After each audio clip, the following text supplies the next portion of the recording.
Health insurance సంబంధించి ఒక 100% తీసుకుంటే దాంట్లో దాదాపు 28% వరకు ఇన్సూరెన్స్లు అయితే తీసుకుంటున్నారు. దీనికి సంబంధించి అంటే దాదాపు 72% ఇన్సూరెన్స్ తీసుకోకపోవడానికి అనేక ఊహాగానాలు.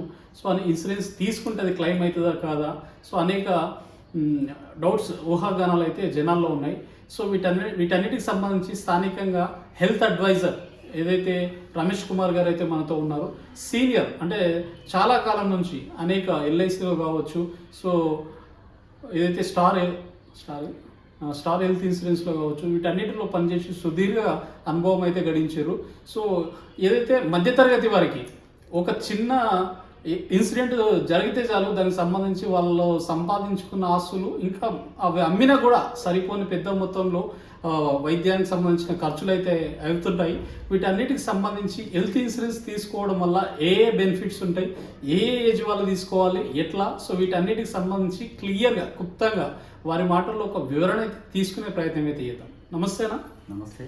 సో ఫస్ట్ మనం తీసుకుంటే ఏదైతే హెల్త్ ఇన్సూరెన్స్ సంబంధించి ఒక మధ్యతరగతి వాళ్ళకి ఒక చిన్న ఏదైనా ఇన్సిడెంట్ జరిగినా ఆస్తులు అమ్ముకున్నా కూడా సరిపోవు వాళ్ళ వైద్య ఖర్చులకు సంబంధించి. అటువంటిది హెల్త్ ఇన్సూరెన్స్ ఎందుకు తీసుకోవాలి, మన ఇండియాలో ముఖ్యంగా హెల్త్ ఇన్సూరెన్స్ తీసుకోవడం వల్ల వాళ్ళకి తెలియదు, అవగాహన లేదు. ఇంకా ఇప్పటికి కూడా ఇన్వెస్ట్మెంట్ అనేది ఆస్తుల పైన చేస్తుంటారు, అనేక విధాలుగా పెడుతుంటారు, కానీ హెల్త్ పైన ఎవరు పెట్టే సాహసం చేస్తలేరు. సో దీనికి సంబంధించి మీ దగ్గరికి వచ్చే కస్టమర్స్ సంబంధించి ఎటువంటి వాళ్ళు వస్తుంటారు, మీరు ఎలా వాళ్ళని క్లైమ్స్ వీటన్నిటికి సంబంధించి ఒక చిన్న క్లుప్తంగా ఇవ్వండి. మేము చాలా వరకు ప్రతి మనిషికి హెల్త్ ఇన్సూరెన్స్ కానీ లైఫ్ ఇన్సూరెన్స్ చేయాలని మా ఆశయం ఉంటుంది.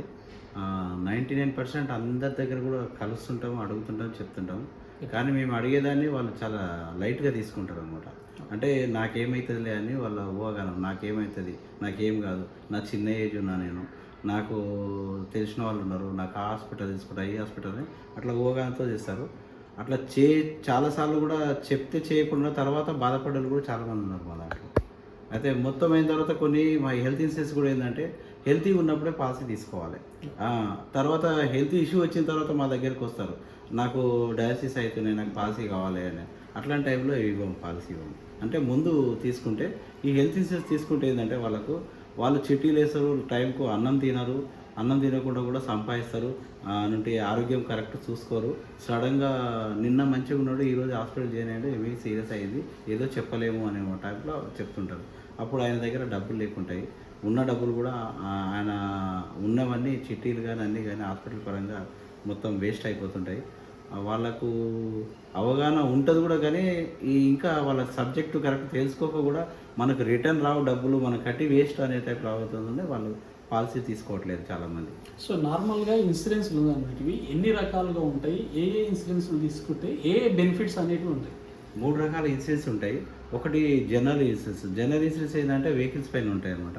ఇంకోటి లైఫ్ ఇన్సూరెన్స్. లైఫ్ ఇన్సూరెన్స్ అంటే హాస్పిటల్ ట్రీట్మెంట్ కొరకు ఆల్ ఓవర్ ఇండియాలో ఎక్కడైనా తీసుకోవచ్చు వాళ్ళు.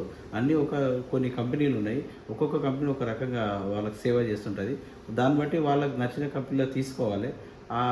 వాళ్ళు హెల్త్ కార్డు ఇస్తాం మేము. ఆ కార్డు వాళ్ళు ఏంటంటే వాళ్ళు చేసిన పాలసీ, ఎగ్జాంపుల్ ఒకరోజు చేశాడు, ఈరోజు చేశాడంటే మా దగ్గర నేను స్టార్లో చేస్తే కనుక ఈరోజు చేసినంటే రేపు ఉదయం అనుకోకుండా ఆయన స్లిప్ అయిపడినా, యాక్సిడెంట్ అయినా, యాక్సిడెంటల్ బెనిఫిట్ ఫస్ట్ డేకి వెళ్ళి విత్ మెడిసిన్తో సహా ఫ్రీ ఉంటుంది ఇమీడియట్గా అనమాట. అలా ఎఫ్ఐఆర్ ఉండాలి, అది ఉండాలి, అది ఏమి లేదు, ఖాళీ జైన్ అయితే చేయలేదు. ఈ కార్డు ఉండడం వల్ల ఏంటంటే 24 hours హాస్పిటల్ ఉండాలన్నమాట. హాస్పిటల్ ఉంటే బిల్స్ మొత్తం కంపెనీ వాళ్ళు హాస్పిటల్కి పే చేస్తారు. అట్లా అదేవిధంగా 30 days అయిన తర్వాత ఎమర్జెన్సీ ఐటమ్ ఏది ఉన్నా కూడా యాక్సెప్ట్ అవుతుంది అనమాట. ఎమర్జెన్సీ అంటే ఇప్పుడు హార్ట్ అటాక్ కావచ్చు, అలాంటి వైరల్ ఫీవర్ కావచ్చు, అలాంటి అల్సర్ ఆపరేషన్ కావచ్చు, అట్లాంటి ఎమర్జెన్సీ ఐటమ్ ఏమున్నా కూడా ట్రీట్మెంట్ ఫ్రీ ఉంటుంది. ఇంకా మిగతా కొన్ని కండిషన్ ఉంటుంది. కండిషన్ అంటే ఆల్రెడీ కొంతమంది కిడ్నీ స్టోన్స్ ఉంటాయి, వాళ్ళకు కిడ్నీ స్టోన్స్ వచ్చిందంటే ఆ పాలసీ తీసుకుందాం ట్రీట్మెంట్ చేసుకుందాం అనుకుంటారు. అట్లాంటి వాళ్ళకి waiting period 2 years waiting period ఉంటుంది అనమాట. ఆ వెయిటింగ్ పీరియడ్ అంటే అది ముందు చేసుకున్న వాళ్ళకి ఎలిజిబుల్ అవుతుంది. కానీ సడన్గా వచ్చి చేసిన వాళ్ళకి అరే నేను పాలసీ చేసుకుంటే కానీ నాకు కిడ్నీ స్టోన్స్ రాకపోయాయని మళ్ళీ వాళ్ళు తప్పు ప్రచారాలు చేయడానికి కూడా ప్రయత్నం చేస్తుంటారు అన్నమాట. సో ఇమీడియట్గా అప్లికేబుల్ కాదు. సో ఏదైతే ఇన్సూరెన్స్ చేసే తర్వాత మాకు ఏదైనా నిజంగా ఇన్సిడెంట్ ఏదైనా జరిగి హెల్త్ ఖరాబ్ అయినప్పుడు చెయ్యరు, మోసపూరితమైన ఏవైతే ఇన్సూరెన్స్ టర్మ్స్ కానీ ఇవన్నీ ఇచ్చి అంటే ఇన్సూరెన్స్ అంటేనే మన ఇండియాలో ఒక చిన్న అపోహలు అయితే ఉన్నాయి. ఏది మోసం చేస్తారు కావు క్లైమ్ కాదనేవి.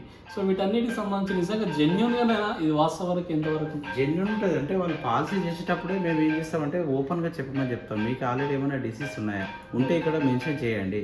మెన్షన్ చేస్తేనే మీకు నెక్స్ట్ అవుతుంది. ఒకవేళ మీరు మెన్షన్ చేయకుంటే దానివల్ల మీకు హాస్పిటల్ పరంగా వస్తే పాలసీ రిజెక్ట్ అవుతుంది. అందుకోసం టర్మ్ అండ్ కండిషన్స్ ఏమి కావాలో మేము మొత్తం చెప్తాం. అది కంప్లీట్గా క్లుప్తంగా వినండి. విన్న తర్వాత దాని దగ్గర రాకపోతే మీకు కంపెనీ పేరు మీరు ఏం మాట్లాడినా నడుస్తుంది. కానీ ఇప్పుడైతే మేము చెప్పిన వరంగా మీరు కరెక్ట్ ఉంటే మాత్రం డెఫినెట్గా చాలామందికి ఇచ్చాము. నేను చాలామంది క్లైమ్ కూడా చేయించాను. ఎందుకంటే 6 minutesలో కూడా గర్భసంచి ఆపరేషన్ ఉంటే నా కస్టమర్కి ఇప్పించాము. అట్లా జెన్యున్గా ఉన్నాయి అన్నదానికి నేను ఇంతవరకు చేసిన దాంట్లో నేను తక్కువ చేసినా పర్వాలేదు, కానీ జెన్యున్గా పాలసీ చేస్తాను. ఎప్పుడు ఏదంటే రిజెక్ట్ కాలేదు. అంటే కంపెనీ పరంగా నేను ఇచ్చే క్లయింట్స్ మాత్రం ఎప్పుడు రిజెక్ట్ కాలేదు. సో మ్యాక్సిమం 100% సక్సెస్ ఇచ్చారు. సో ఏదైతే ఇన్సూరెన్స్లు మీరు చేసిన దాంట్లో అత్యధిక అమౌంట్ ఏ పాలసీ చేసేది ఇంతవరకు? నేను యాక్చువల్గా నా దగ్గర ఇప్పుడు నేను లైఫ్ ఇన్సూరెన్స్ చేస్తాను, హెల్త్ ఇన్సూరెన్స్ చేస్తాను. లైఫ్లో కూడా ఒక 3000 మంది కస్టమర్స్ ఉన్నారు నాకు. ప్రతి సంవత్సరం నేను 150-100 పాలసీస్ చేస్తుంటాను. తర్వాత టార్గెట్ MDAT టార్గెట్ అని ఉంటుంది. ఆ టార్గెట్ నేను ఒక గత 4 yearsకి వెళ్ళి అచీవ్మెంట్లో నడుస్తుంది. అట్లా నేను ఫుల్ టైం సర్వీస్ చేస్తాను. వేరే పనులు ఏం పెట్టుకోను. ఎప్పుడు వాళ్ళకు కస్టమర్కి అందుబాటులో ఉంటా. LIC చనిపోయిన వాళ్ళకి ఒకవేళ చనిపోయినప్పుడు వాళ్ళ క్లయింట్స్ నా కస్టమర్లకు వితిన్ 1 dayలో కూడా ఇచ్చాను నేను. ఎందుకంటే నా పర్ఫార్మెన్స్ అట్లా ఉంటుంది. నేను జెన్యున్గా చేస్తా. నేను ఇప్పటివరకు నా ఏజెన్సీ తీసుకున్నప్పటికి వెళ్ళి ఎలాంటి నా పైన కానీ ఆరోపణలు కానీ ఎలాంటి రిమార్కులు లేవు. ఏ కస్టమర్ నాకు చేయలేదు. నేను సోషల్ సర్వీస్ చేస్తుంటా కనుక వాళ్ళు చాలామంది నాతో అభిమానంతోనే ఇతనైతే బాగా చేస్తాడని చెప్పి రెఫరెన్స్ మీద నాకు బిజినెస్ ఎక్కువ వస్తుంది. సో అంటే నేనేమంటానంటే పెద్ద మొత్తంలో ఒక ఇన్సూరెన్స్ ఏదైనా పాలసీ ఉన్నప్పుడు ఎక్కువ మొత్తంలో చేసిన అటువంటి సంఘటనలు ఏమైనా ఉన్నాయి. 10 లక్షలు ఉన్నాయి, 20 లక్షలు ఉన్నాయి. ఇప్పించాను. ఎందుకంటే అప్పుడు నేను 2005కి చేస్తున్నప్పుడు చాలా వరకు చిన్న పాలసీలే ఉండే. 50,000, 1,00,000, 2 లక్షలు, 3 లక్షలు అట్లా ఉన్నాయి. ఇప్పుడు చేస్తున్నాం 50 లక్షల పాలసీ, ₹1,00,000 పాలసీ, 20 లక్షల పాలసీ, 30 లక్షల ఇప్పుడు చేస్తున్నాం. అంటే వాళ్ళ ఇన్కమ్ పెరుగుతుంది కదా వాళ్ళు చేసేది. వాళ్ళకి కొంతవరకు ఇప్పుడు అవగాహన కూడా వస్తుంది. ఇంతకుముందు అనవసరంగా ఇప్పుడు కూడా కొంతమంది కస్టమర్ చాలామంది బంగారాలు అని బంగ్లాలు ప్లస్ కార్లు కొని తర్వాత కొన్ని రోజుల తర్వాత వాళ్ళకి రిస్క్ జరిగినాక వాళ్ళ ఫ్యామిలీ మొత్తం అవన్నీ అమ్మేసుకునే పరిస్థితి కూడా వచ్చింది అన్నమాట. అంటే కనీసం వాళ్ళు నేను లేకుంటే నా ఫ్యామిలీకి ఎట్లా అని ఆలోచన చేయని కూడా చాలామంది ఉన్నారు. పిల్లల పెళ్ళిళ్ళప్పుడు కూడా డబ్బులు లేక కూడా వాళ్ళు పడే చూసి కూడా పిల్లలకు పెళ్ళిళ్ళు కూడా లేట్ అవుతుంటుంది. మన దగ్గర ఏంటంటే ఎడ్యుకేషన్ పాలసీ ఉన్నాయి, మ్యారేజ్ పాలసీస్ ఉన్నాయి, మనీ బ్యాక్ పాలసీస్ ఉన్నాయి, అన్ని టర్మ్ పాలసీ ఉన్నాయి, share market policy, ULIP policies ఉన్నాయి. అట్లా అన్నట్టు సింగిల్ ప్రీమియం అంటే ఒకేసారి డిపాజిట్ చేస్తూ వస్తుంది. పెన్షన్ పాలసీస్ ఇక రకరకాల ఒక 20-30 పాలసీస్ ఉంటాయి మన దగ్గర LICలో. దానివల్ల ఒక్కొక్కరికి నచ్చింది వాళ్ళకి ఏది షూట్ అవుతుందో అది చెప్పేస్తాం. దాన్ని బట్టి వాళ్ళు తీసుకుంటారు. దాని బెనిఫిట్ వాళ్ళు అనుభవిస్తారు అన్నమాట. సో ఒక మ్యారేజ్ పాలసీ అనేది ఒక మధ్యతరగతి వ్యక్తికి పెద్ద మొత్తంలో కూతురికి కట్న కానుకలు ఇచ్చి చేయాలంటే చాలా ఇబ్బందికరమైన పరిస్థితి. అటువంటి వారికి మీరు ఏం సజెస్ట్ చేస్తారు? వాళ్ళకు ఒకేసారి మనం ముందరున్న పరిస్థితి ఎట్లా ఉంటుందో తెలియదు, ఆరోగ్యం ఎట్లా ఉంటుందో తెలియదు, వ్యాపారం ఎట్లుంటుందో తెలియదు. ఇంకా మీరు ఫర్ మంత్ నెల కానీ 3 నెలలు కానీ 6 నెలలు కానీ సంవత్సరం కానీ మీరు తీసుకోండి. మీ పాప మ్యారేజ్కి మీకు ఎంత కావాలి ఈరోజు డిజైన్ చేసుకోండి. సరే మీరు 20 లక్షలు రావాలనుకుంటే ఈరోజు ఒక 10 లక్షల పాలసీ కట్టండి. ఆ 10 లక్షల కడుతున్నాక మీరున్నా లేకుండా మీ బిడ్డ పెళ్లి మాత్రం ఆగదు. అంటే తండ్రికి రిస్క్ జరిగినా బిడ్డ పెళ్లి మాత్రం ఆగదు. ఎందుకంటే అది ఇన్సూరెన్స్ అట్లా ఉంటుంది. ఇంకా చేసేదే అంటే ఇన్ కేసు ఏమైనా జరిగితే కన్నా ఫ్యామిలీ రోడ్డు మీద పడకూడదనే ఉద్దేశంతోనే పాలసీ తీసుకుంటారు. కనుక అట్లాంటి పరిస్థితుల్లో ఆ టైంలో వాళ్ళకి డబ్బులు వచ్చేస్తాయి. వాళ్ళు ఆరామ్సే పెళ్లి చేసుకోవచ్చు అనమాట. అంటే ఇబ్బంది పడకుండా చేసుకోవచ్చు అనమాట. మ్యారేజ్ పాలసీ చేసుకుంటే ఆ పిల్లలకు సెంటిమెంట్గా ఉంటుంది. అమ్మాయి కూడా మా డాడీ నా గురించి ఆలోచన చేసాడు, నా మ్యారేజ్ గురించి డబ్బులు తీశాడని వాళ్ళు ఒక రకంగా తండ్రి పైన అపరూప ప్రేమ కూడా కలుగుతుంది. సో ఒక భరోసా అనేది ఉంటుంది. సో అదేవిధంగా ప్రస్తుతం మన ఇండియాలో అనేక అపోహలు అయితే ఉన్నాయి ఇన్సూరెన్స్ పైన. తీసుకుంటే క్లెయిమ్ కాదు ఇది అని చెప్పేసి. సో ఇలాంటిది చేయడానికి జనాలను మీరు ఏ విధంగా మోటివేట్ చేయగలుగుతున్నారు? సో జనాలు నిజంగా వాస్తవంగా వాళ్ళు నమ్మి తీసుకోవాలంటే వాళ్ళకున్న ఈ ఊహాగానాలన్నింటినీ మీరు ఇప్పుడు క్లియర్ చేయాల్సిన అవసరం ఉన్నది. నేను చెప్పేది ఏంటంటే వాళ్ళకు ఏదో పాలసీ చేయాలని చెప్పేసి హైగా చెప్పి క్రైమ్ వాళ్ళు ఫోన్లు చేసినట్టు అలాంటి ఆపోజిట్లు చెప్పి చేసేది కాదు. మనం చెప్పేది ఏంటంటే వాస్తవం. మనం ఏంటంటే ఇక్కడ లోకల్ ఉంటాం. ఏది ఉన్నా 16 సంవత్సరాల తర్వాత అయినా 20 సంవత్సరాలైనా ఈ రోజు ఏం మాట్లాడినాం ఆ రోజు కూడా అదే మాట్లాడాలి. వాళ్ళకు వాస్తవం చెప్తాం. ఆ వాస్తవం చెప్పినందుకు వాళ్ళకి ఏంటంటే మిగతా వాళ్ళు చెప్పేది ఈతో చెప్పేది చాలా డిఫరెన్స్ ఉంది. ఈయన ఓపెన్గా చెప్తున్నాడు. వేరే వాళ్ళు ఏంటంటే అబద్ధాలు చెప్పి పాలసీ చేసుకుంటారు. ఈయనైతే వాస్తవం చేసి ఇప్పటివరకు అయితే ఈయన క్యారెక్టర్ మనకు తెలుసు కనుక ఇంతవరకు చేసిన వాళ్ళు కూడా నాకు చాలా మంచి చెప్పిండు. చెప్పినట్లు ఆయన కరెక్ట్ ఏది చెప్పిండో అది కరెక్ట్ ఇప్పటివరకు వస్తున్నాయి, డబ్బులు వస్తున్నాయి. అందుకోసానికి ఈయన దగ్గర చేస్తే పాలసీ ఈయన దగ్గరనే చేయాలి అని నాకున్న కస్టమర్స్ కూడా చాలామందికి రెఫరెన్స్ ఇస్తారు. వాళ్ళు కూడా మాకు హెల్ప్ చేస్తారు. వాళ్ళు ఇచ్చిన నమ్మకంతోనే నేను కంప్లీట్గా పాలసీస్ కంప్లీట్ చేసి వాళ్ళకు ఒక టైంకు పాలసీ ఒక ల్యాప్స్ అయ్యే మూమెంట్ ఉంటే కూడా వాళ్ళకు డబ్బులు లేకుండా కూడా నేను హెల్ప్ చేస్తూ ముందుకు తీసుకెళ్తుంటాను అనమాట. సో మధ్యలో నష్టం కాకుండా వాళ్ళ కస్టమర్లకు నష్టం కాకుండా వాళ్ళు ఇన్ని రోజులు కట్టిన పాలసీ వాళ్ళకి ఏంటంటే కొంత టైం పరిస్థితులు కట్టలేకపోతే ఆఫీస్ ఏం చేస్తారంటే వాళ్ళకి ఇన్సూరెన్స్ క్లైమ్ ఏమైనా జరిగితే ఇన్సూరెన్స్ క్లైమ్ ఇవ్వదు. అట్లాంటి పరిస్థితి వస్తే కూడా పరిస్థితి వాళ్ళకి ముందే చెప్తాను నేను. వాళ్ళకి ఇంటిమేషన్ చేస్తుంటా. ఒక నెల ముందు నుండి మెసేజ్లు పెడతా, వాట్సాప్లో పెడుతుంటా, అలాంటి కాల్ చేస్తుంటా, రిమైండర్స్ చేస్తూనే ఉంటా. నెక్స్ట్ ఆయనకు అవగాహన లేకపోతే ఆయన ఎవరు చెప్తే వాళ్ళ నుండి కూడా అవగాహన చేయిస్తాను అనమాట. అంటే చాలామంది కొంతమంది ఏంటంటే ఏం కాదులే తర్వాత మనం ఇష్టం కట్టుకుంటే నడుస్తుంది, ఆయన అట్లే ఫోన్ చేస్తుంటాడు అనే కాన్సెప్ట్లో కొందరు ఉంటారు. అట్లాంటి వాళ్ళకి జరిగిన పరిస్థితులు కూడా మిగతా వాళ్ళకి వచ్చిన నా కస్టమర్ కూడా చాలామంది ఒకరిద్దరు కస్టమర్లు ప్రీమియం కట్టక ఒక 20-30 లక్షల రూపాయల క్లైమ్ రాని వాళ్ళు కూడా ఉన్నారు. అంటే ప్రీమియం పే చేసింటే వాళ్ళకు వస్తుండే, కానీ వాళ్ళు తర్వాత చేద్దాంలే అనుకుని అంతట్లో కరోనాలో వాళ్ళకు ప్రాబ్లమ్స్ వచ్చి చనిపోయారు. అట్లా పరిస్థితి వస్తున్నాయనే ఉద్దేశంతో వేరే వాళ్ళకు కూడా అవగాహన చేసి లేకున్నా కనీసం డబ్బులు లేకుంటే మా దగ్గరనే లోన్ ఇప్పించి కూడా పాలసీ కంటిన్యూ పెడతాను అనమాట. మీ దగ్గర డబ్బులు ఉన్నప్పుడు ఆ లోన్ తీసి కట్టేసి తక్కువ రేట్ ఆఫ్ ఇంట్రెస్ట్ తక్కువ ఉంటుంది, ప్లస్ సిబిల్ స్కోర్కి సంబంధం లేదు. మీరున్న బాండ్ మా దగ్గర పెడితే మీకు లోన్ ఇస్తాం కదా అని తీసుకోమని చెప్పి ఎల్ఐసి కట్టిన వాళ్ళకి మాత్రం ఎవరి దగ్గర అప్పు చేయదు. మీరు 3 ఏళ్ళు మా దగ్గర కట్టిందంటే మీకు కంప్లీట్ లోన్ వస్తుంది కనుక అదొకటి మర్చిపోవద్దని వాళ్ళకి ఇంటిమేషన్ చేస్తున్నా.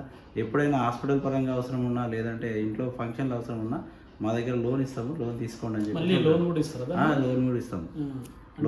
పాలసీని బట్టి అనమాట. టర్మ్ పాలసీలకు లోన్స్ రావు. ఈ మామూలు పాలసీలో ఉంటాయి కదా అట్లా పాలసీలకు లోన్స్ ఇస్తాం అనమాట.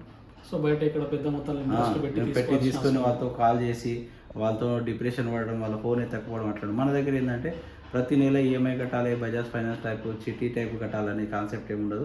వీలుంటే కట్టవచ్చు, లేదంటే వాళ్ళ టర్మ్ 16 ఉందా 20 ఉందా 30 ఉందా 6 అమౌంట్ పట్టుకొని ఇచ్చేస్తాం. మేము అడిగేది ఏంటంటే ఫస్ట్ కట్టేది ఏంటంటే రెగ్యులర్ కట్టండి. ఇంట్రెస్ట్ మాత్రం 6 నెలలకు ఒకసారి కట్టండి. ఆ ఇంట్రెస్ట్ ఒకటి కడితే అసలు అమౌంట్ కట్టకుండా పర్లేదు, మీరు టెన్షన్ పడేది లేదని చెప్పేసి వాళ్ళకి ముందు చెప్పేస్తాం అనమాట. ఈ ఇన్సూరెన్స్ వాళ్ళు చాలా మంది ఏం చేస్తారంటే చెప్తే ఎక్సైటెడ్ అయ్యి మోటివేషన్ అయిపోయి కడతారు. కట్టి 1-2-3 నెలలు విడతల వారిగా కట్టి తర్వాత స్టాప్ చేస్తారు. మళ్ళీ వస్తుందేమో అది కంటిన్యూషన్ 5-6 నెలల తర్వాత ఒకటేసారి సింగిల్ పేమెంట్ చేద్దాం అట్లా ఇట్లా అనుకుంటుంటారు. సో ఇట్లా చాలా జరిగినాయి కూడా, నాకు కూడా వాస్తవాలు జరిగినాయి. సో వాస్తవంగా నిజంగా ఇట్లా చేసే వాళ్ళకు మీరేం చెప్తారు? అట్లా చేస్తే వాళ్ళకు బెనిఫిట్ తక్కువ ఉంటుంది. ఎందుకంటే మెడికల్స్ ఉంటాయి. ఆయన ఏజ్ ఎక్కువ ఉందనుకోండి, మెడికల్ రిపోర్ట్ ఉంటుంది. మెడికల్ రిపోర్ట్లో ఆయనకు ఆల్రెడీ ఏదైనా డిసీజ్ ఉందనుకో కంపెనీ యాక్సెప్ట్ చేయదు. అంటే అందుకోసం కింద రెగ్యులర్ పేమెంట్ కట్టిన వాళ్ళకి బెనిఫిట్స్ ఎక్కువ అవుతాయి. ఆ లేట్ ఫీజు కట్టిన వాళ్ళకి వాళ్ళకి ఏంటంటే 3 సంవత్సరాల తర్వాత ఒక 6 నెలలు కట్టకుండా కూడా పాలసీ ల్యాప్స్ అయిపోతుంది. మళ్ళీ దాన్ని రివ్యూ చేయాలంటే మళ్ళీ మెడికల్ కావాలి. దానివల్ల ఏంటంటే వాళ్ళకి ఏంటంటే రేపు ఏమైనా రిస్క్ జరిగిందంటే ఎర్లీకి ఏమంటే ఎంక్వైరీ చేసి ఇస్తారు. కొంతమంది 5 సంవత్సరాలు కడతారు, 1 సంవత్సరం కట్టారు. కట్టకుండా పోతారు, మళ్ళీ 1 ఇయర్ తర్వాతనే ఎక్స్పైర్ అవుతారు. వాళ్ళకి ఏంటంటే ఎర్లీగా అంటే ఎంక్వైరీ అంటే ఆల్రెడీ ఆయనకి ఏదో డిసీజ్ వచ్చి ఉంటుంది. ఆ డిసీజ్ వల్ల ఆయన ఆ పాలసీ కంటిన్యూ కూడా చేయలే పరిస్థితి ఉంటుంది. అంటే మళ్ళీ కంటిన్యూ చేయాలంటే మళ్ళీ దానికి మెడికల్ సర్టిఫికేట్ ఉంటుంది కనుక ఆ సర్టిఫికేట్ రాకుంటే పాలసీ కంటిన్యూ చేయడానికి రాదు. హెల్తీగా ఉన్నారంటే మాత్రం 5 సంవత్సరాల లోపల పాలసీ కంటిన్యూ చేసుకోవచ్చు. పెండింగ్ ఉన్న పాలసీ మొత్తం మళ్ళీ కంటిన్యూ 5 సంవత్సరాల లోపల పే చేస్తే మళ్ళీ కంటిన్యూ అయిపోతుంది పాలసీ.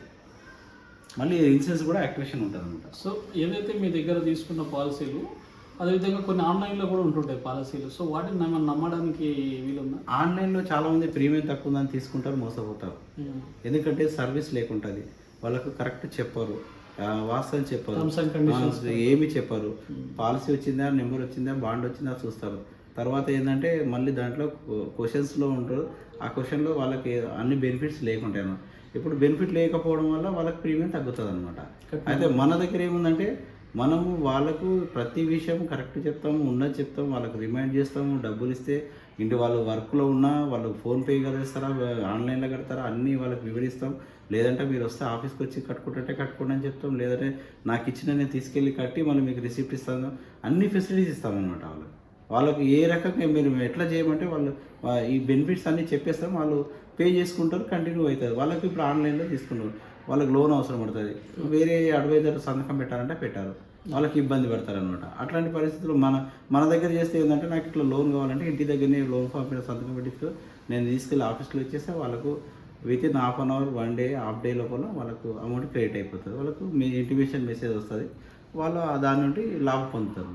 సో ఎందుకంటే ఈ ఫోన్పే కావచ్చు, గూగుల్ పే కావచ్చు, వీళ్ళు ఆన్లైన్ పేమెంట్స్ ద్వారా ఇన్సూరెన్స్ బాగున్నాయి, టర్మ్స్ ఉన్నాయి, తీసుకోండి, తక్కువ పేమెంట్ కూడా ఉంటుంది అన్న విధంగా వాళ్ళు చేస్తారు, పబ్లిష్ చేస్తారు. కొంతమంది మోసపోతారు. కానీ మనం ఏంటంటే మన ప్రీమియం ఆన్లైన్లో కూడా కట్టుకోవచ్చు. అంటే ఈ యాప్స్లలో ఫోన్పే, గూగుల్ పే, పేటిఎంలో కూడా కట్టుకోవచ్చు.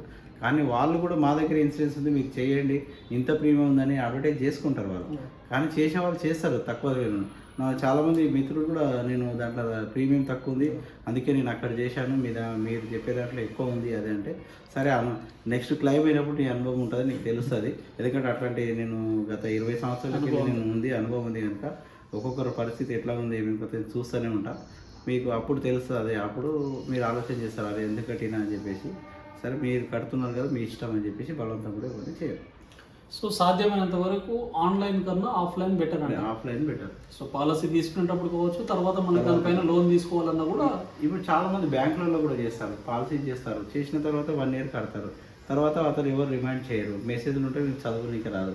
చదువుని కదా వాళ్ళు అడగట్లేదు అని చెప్పి వీళ్ళు ఇడిచిపెట్టేస్తారు. కొన్ని రోజుల తర్వాత నేను పైసలు కట్టినా అని చెప్పి బ్యాంక్ పోయి క్యాన్సిల్ చేసుకుందామో లేదు మళ్ళీ కడతా అంటే ఒక 1 lakh కట్టేది, అంత అమౌంట్ లేదు సార్ నేను మళ్ళీ కట్టాలని 1 lakh అంటే లేదు సార్ నాకు ఇవ్వండి అని, ఇవ్వమండి అంటారు. ఎందుకు ఇవ్వరు సార్ అంటే మీరు 1 year కట్టారు మేము ఇవ్వం. మేము అట్లా లేకుండా మేము ఇన్ఫర్మేషన్ చేస్తాం, నెల 1 month ముందు ఉంటే ఇంటిమేషన్ చేస్తాం.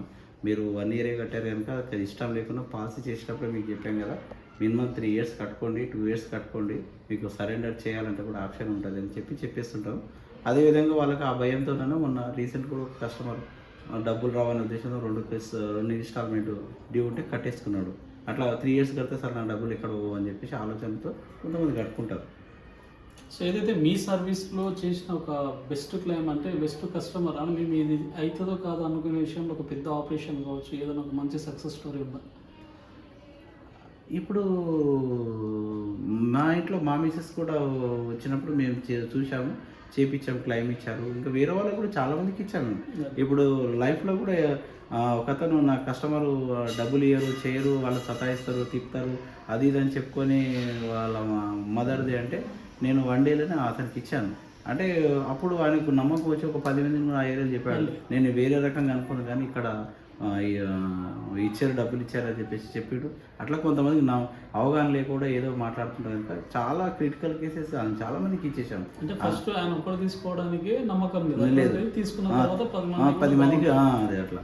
ఇప్పుడు కొంతమంది చెప్తేనే చేస్తారు. అంటే ఇప్పుడు నా దగ్గర కట్టేవాళ్ళు కూడా కొందరు వాళ్ళు భార్యకి చెప్తారు, భార్య చెప్పాలి, భార్యను మేనమామ చెప్పాలని, బామ్మర్దులు చెప్పాలని కూడా చాలాసార్లు పోస్ట్పోన్ చేసుకుంటూ వస్తుంటారు. తర్వాత కొన్ని రోజులు అంటారు అరే నేను ఇక్కడ అతను చాలాసార్లు నాకు అడిగాడు కానీ నేను తీసుకోకపోతే అని చెప్పేసి వాళ్ళ మిసెస్ కూడా ఇన్ కేసు రిస్క్ జరిగినప్పుడు కూడా ఆయన మా ఇంటికి వచ్చి ఎన్నోసార్లు అడిగాడు కానీ నేను మా హస్బెండ్కి కట్టకపోతే ఈరోజు ఆయన లేడు, ఆయన ఉండింటే నాకు ఆయన పాలసీ కట్టింటే నాకు 20 లక్షలు 30 లక్షలు వస్తే నేను ఈరోజు ఇంత ఇబ్బంది పడకుంటే అని బాధపడే ఫ్యామిలీస్ కూడా చాలా ఉన్నారు. ఎందుకంటే నేను చాలాసార్లు చెప్పింటా కానీ వాళ్ళు ఈ ఇన్సూరెన్స్ కడితే చనిపోతారు అట్లానే అవగాహనలు వాళ్ళకి వచ్చి కట్టలేరు, లేదంటే ఇబ్బంది ఉంది, చిట్టీలు ఉన్నాయి, నేను కట్టలేని పరిస్థితి ఉంది, అట్లా పోస్ట్పోన్ చేస్తూ కట్టకుండా ఉన్నవాళ్ళు మళ్ళీ రిస్క్ అయిన తర్వాత నా గురించి ఆయన చెప్తే కూడా కట్టింటే ఒక కిస్తూ కట్టినా లేకపోతే ఇట్లా అవుతుందని మనం అనుకోలేదు, నాకు డబ్బులు వస్తుండే, నేను సుఖంగా ఉంటుండే అని ఆలోచన చేసేటోళ్ళు ఉన్నారు. సో నార్మల్గా హెల్త్ పాలసీలు తక్కువ అమౌంట్ నుంచి హైయెస్ట్ అమౌంట్ ఎప్పటి నుంచి ఎంతవరకు ఉంటాయి? నార్మల్గా మిడిల్ క్లాస్ కట్టుకోవాలనుకుంటే పెద్ద అమౌంట్ ఉంటాయి ఏమన్నా? అట్లాంటి ఏం లేదు. దీంట్లో మెంబర్స్ ప్రకారం ఉంటే ఏజ్ ప్రకారం ఉంటుంది అనమాట. 5,000 10,000తోనూ కూడా స్టార్ట్ అవుతుంది. ఈ సంవత్సరానికి ఒక 5,000 ప్రీమియం కట్టినా పాలసీ ఉంటుంది. 3 lakhs 1 lakh 2 lakh 4 lakh 5 lakhs అట్లా పాలసీస్ ఉంటాయి.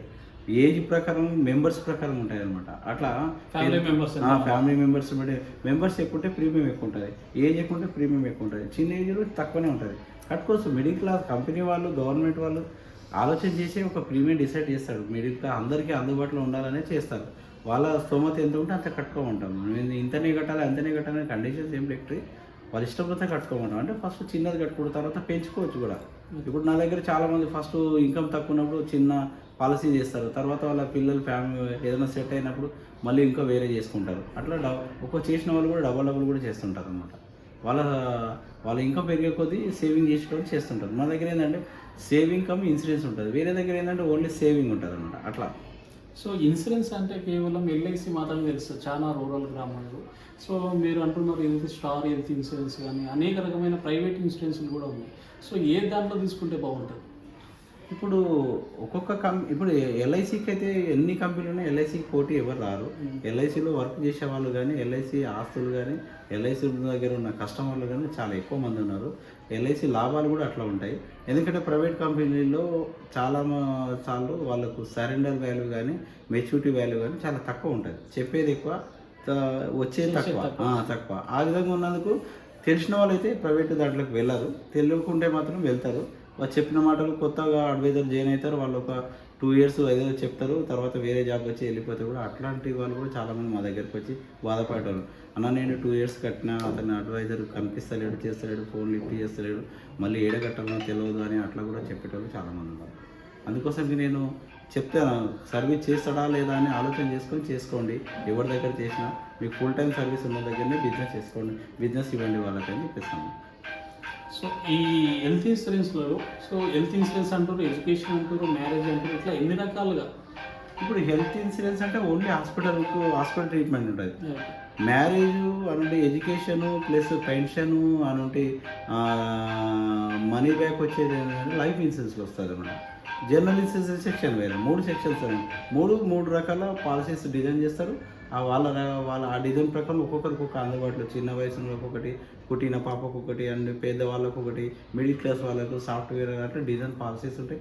వాళ్ళకి అన్ని రకాలు చెప్తే వాళ్ళకి నచ్చింది వాళ్ళు తీసుకుంటారు. హెల్త్ ఇన్సూరెన్స్లో కూడా పాలసీస్ ఉంటాయి. విఐపి పాలసీస్ అని ఉంటారు. ఎగ్జాంపుల్గా అంటే ఎక్కువ ఏసీ రూమ్స్ ఉంటాయి, ప్లస్ ఫ్లైట్ చార్జెస్ కానీ మిగతా పాలసీని బట్టి ఫెసిలిటీస్ ఎక్కువ ఉంటుంది అనమాట. నార్మల్ పాలసీలకు జనరల్ వార్డు అట్లా ట్రీట్మెంట్ ఉంటుంది అనమాట. సో వాళ్ళు ఏది తీసుకుంటే వాళ్ళకు అందుబాటులో ఏది నచ్చితే దాని అన్ని పాలసీస్ వాళ్ళకు వివరిస్తాము. దాంట్లో నచ్చిన పాలసీ వాళ్ళు తీసుకుంటారు. వాళ్ళ బడ్జెట్ని బట్టి వాళ్ళు ఆలోచన చేస్తారు అనమాట. సో నార్మల్గా ఏ ఏజ్ నుంచి ఏ ఏజ్ వరకు ఉంటాయి ఈ పాలసీ? హెల్త్ ఇన్సూరెన్స్ మాత్రం పుట్టిన బర్త్ పాప నుండి లైఫ్ టైం వరకు, ఫస్ట్ స్టేజ్ నుండి లైఫ్ వరకు ఉంటుంది. దాని మెచ్యూరిటీ అనేది ఉండదు హెల్త్ ఇన్సూరెన్స్. అదే లైఫ్ ఇన్సూరెన్స్ అయితే మెచ్యూరిటీ ఉంటుంది.